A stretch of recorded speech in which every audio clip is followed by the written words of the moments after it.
Let's bring in Tom Curran, who joins us obviously from somebody else's house, the Patriots insider from NBC Sports Boston, because he's got awards in the background. What are those? What are those gold things you got back there? They are expensive. They were on sale, and I was able to pick up a pair of them. So yeah, appreciate you noticing. Yeah. Well, I can't help but notice it. It's right over your shoulder with your sports Emmys. I'm missing a couple, Talk Paul. to Fritzy. Fritzy's got the same gig going on. I do. I don't know who earned that. who I don't know if either one of you earned those sports Emmys, but Paulie, I'm missing 2 sports Emmys. This makes sense. You might be missing 4 now, I think. Oh. All right, Tommy. Hashtag Tommy. You do not like the possibility of Andy Dalton coming in to save the day for the Patriots. Why is he not a good fit in New England? He's just a souped up Brian Hoyer. It's not that he's a good fit or a bad fit. It's just the same thing as Brian Hoyer. The Patriots right now are a team that, if you ask me, they are best case scenario 10-6, most likely about 8-8, and if things don't go well, 6-10. So what difference does Andy Dalton make? He's not going to get you to the divisional playoff. He's not going to get you to Tampa Bay in the Super Bowl. So just take your medicine, find out what you have in Jarrett Stidham. You're up against the cap, leave it alone, and then go on with 2020 and see what 2021 brings. I don't know Bill Belichick. I think I've spoken to him and said 4 words to him, and that was when he won the Super Bowl. But when it comes to his ego of trying to prove he could win with Jarrett Stidham as opposed to Tom Brady, how important is that element to Bill Belichick? I don't think it's as opposed to winning with Brady, but I do think that there is an element throughout the Patriots that says, look, we know what we're doing here. We understand how to win football games. And Brady is unbelievable, and he did great things for us for a long time. But let's be honest, there's a lot of things that he could have done better too. And there's other guys who can do somewhat similar things. And that's the thing. When you think about it, Dan, you got a 6th-round pick who won 6 Super Bowls for the last 20 years. When they had to go to a backup, it was a 7th-round pick who didn't play college football at USC. Brian Hoyer's been in the league for 11 years now. He was undrafted. Garoppolo was a Division II pick. That's why all this Tua talk and Justin Herbert and tank for Trevor, it doesn't make sense. The Patriots aren't built for diva quarterbacks. Why? Until they make it. You mean Bill's personality won't allow it? Just look, Brady grew and grew and grew, and he was entitled to do so. But to talk about Cam Newton, as so many people have, as a possibility, look, he doesn't want someone who feels they might be bigger than the program or as big as the program or a program unto themselves. He just got out from under that. We're going to look at this now with the Aaron Rodgers speculation. Is Belichick going to want to sign up for Rodgers? He just got off that train. No. Why didn't the Patriots draft a quarterback? Stidham. I think they felt comfortable with Stidham. They were in the market, and I'd be curious to know whether or not they were looking at Jalen Hurts, who obviously went to Philadelphia, but they were looking. But in the final analysis, Stidham is a player who would have been a first-round talent had he been in this year's draft, and you knew about him now, what you knew about him from the last year. He turned into a depressed asset at Auburn in his last year. And then, Dan, Patriots took him. He played well. There's nothing that he did that made you say, wow, we got to go get a new guy to compete with him who just came out of college. Do you think there's more confidence in Stidham than there was Garoppolo when they first got Garoppolo? Ooh, similar. I think it's identical. What hurts Stidham, though, Dan, is going into this second year with no preparation. You look at the 2010, 2011 draft classes, those lockout years, those players who came in at the quarterback position. The best one among the group was Cam Newton. Second best, Colin Kaepernick. Other than that, it's Blaine Gabbert, Jake Locker, Christian Ponder, and a collection of not very goods. If I told you 2 months ago Brady's going to be in Tampa and Gronk is going to be with him, you would have said what? I would have said Gronk is too skinny and he definitely isn't coming back. Seriously, Gronk? I would have believed the Brady part. I absolutely would have believed the Brady part. The Gronkowski part caught me completely flat-footed. I did not see it happening.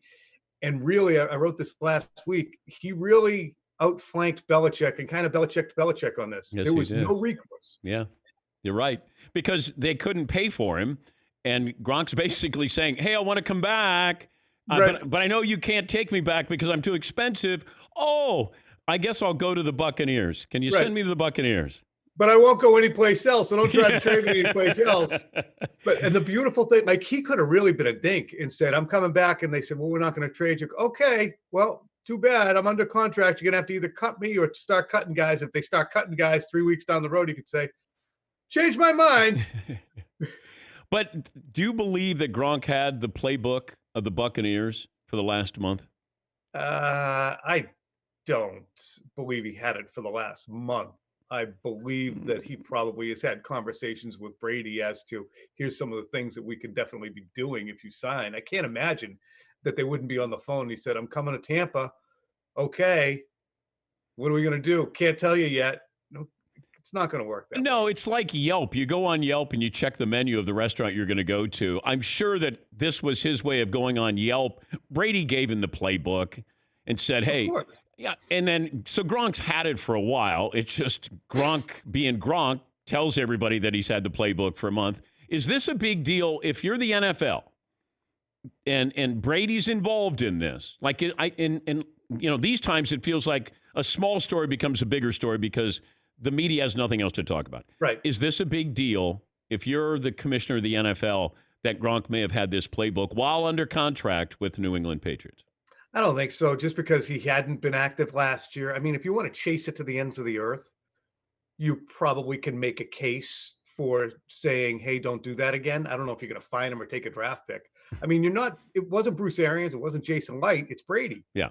So it's player to player contact and conversation. I mean, if we're going to get to that point with tampering where players can't talk to their colleagues, sending the playbook, though, is a little different. Well, I know. Dan. Just a little. Don't be an apologist there. I don't want to talk about it anymore. Okay. Could you imagine if they did a last dance on the Patriots this past year? Oh, it would start it would start right after the 2016 Super Bowl, right after the comeback against Atlanta. That's when it would begin, because that's when it started. That's when Brady was of a mind that, look, I got my fifth. That's not something that Bradshaw did. That's not something that Montana did. I'm on a different plane now. And he was, in that offseason, convinced to start doing things differently. You saw Tom versus Time. You saw a greater effort to get the TB12 stuff out there. And that's where he and Belichick clashed and grew apart going into 2017. And he wanted Garoppolo replaced, or at least surety about his own situation. And Belichick resisted, and Kraft resisted it. So, yeah, it's as fascinating as the Jordan stuff, I think. But and I've asked you this before, I'll ask it again. If you could find out the real reason why Garoppolo was traded, who was involved in it, who orchestrated it, or why Malcolm Butler was benched after one or two plays in the Super Bowl, which one would you want to know? Oh, Butler, completely. I can tell you why Garoppolo was traded. I know why he was traded. They had no recourse. He wasn't taking any invitations to stay with the team. Belichick knew it. They never made an offer to him contractually to stay. But you don't think that Belichick looked at him as the future? Yeah, he did until Brady blew it up. Well, okay, so Brady is the one who said you got to get rid of him, and Belichick didn't want that. Well, Belichick didn't like that, but Belichick knew he had to do that. I mean, Brady threw 28 touchdown passes and 2 picks in 2016, minus 4 games. So he would have been the MVP. He had just won a Super Bowl. He was the MVP in 2017 and threw for 505. He's the best player in football. They were not keeping Jimmy Garoppolo. Belichick had no intention of it. Belichick understood Brady was better. See, this is what has gotten traction and lived, is the Kraft push Belichick. They never tried to keep Garoppolo. They wanted to, but they never made an official offer. Yeah, but that always leads me to, that's all you got for Jimmy Garoppolo? Look at what these quarterbacks get. An unproven guy, a draft pick, Jared Goff and Carson Wentz. Look at what a king's ransom for these guys. And you got what for Jimmy Garoppolo? How many games did Jimmy Garoppolo have left under contract when he got sent to San Francisco? 8. Okay. 8. You were only getting 8 games out of him. You sent a second-round pick. You had no promise that he was going to stick with you. You could have franchised him. That was going to cost $25 million. I mean, you're right, but the devil's in the details here. This is less conspiratorial than the Malcolm Butler thing. Yeah, we'll never get that. And there's part of me that applauds Belichick for not allowing that out of the building. I'd love to know, but if I'm a player who's going there, are they going to keep my secrets there? And I appreciate Belichick not, gossiping. You know what? And I think that Butler did too, because Butler took 1,000,000 bullets. So whatever Butler did, Yeah. and I think he did something.